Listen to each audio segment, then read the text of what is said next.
बालेश्वर जिला सौर थानार गोपालपुर और अनंतपुर बजार में अबकारी विभाग पक्षर मंगलवार दिन चढ़ाऊ कर विपुल परिमाण में बेआईन भाव कफ सिरप जबत कर विशेष सूत्र खबर पाई बालेश्वर सौर और नीलगिरी अबकारी विभाग मिलित भाव यह चढ़ाऊ करथिला।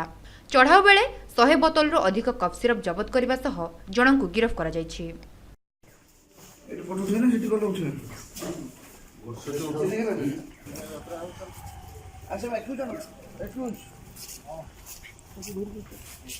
ये कलें आप थोड़ा रहिए, इनके साथ में आप जाएंगे, थोड़ा कलें बाद में जाएंगे।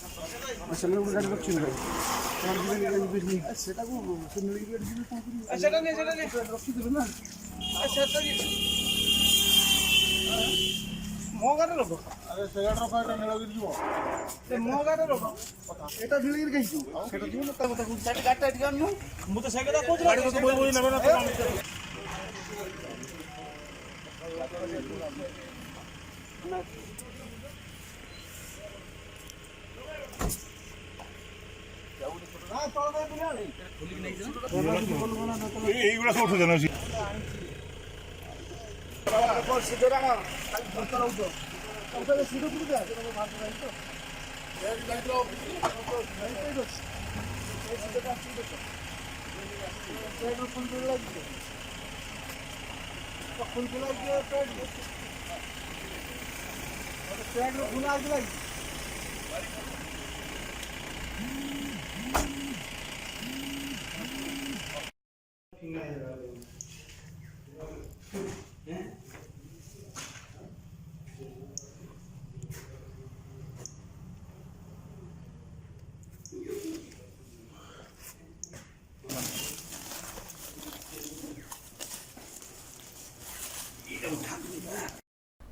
सब्सक्राइब करंतु संकेत टीवी यूट्यूब चैनल को एवं बेल आइकन को दबांतु ताजा न्यूज सबुठारु आगे देखिबा पाई।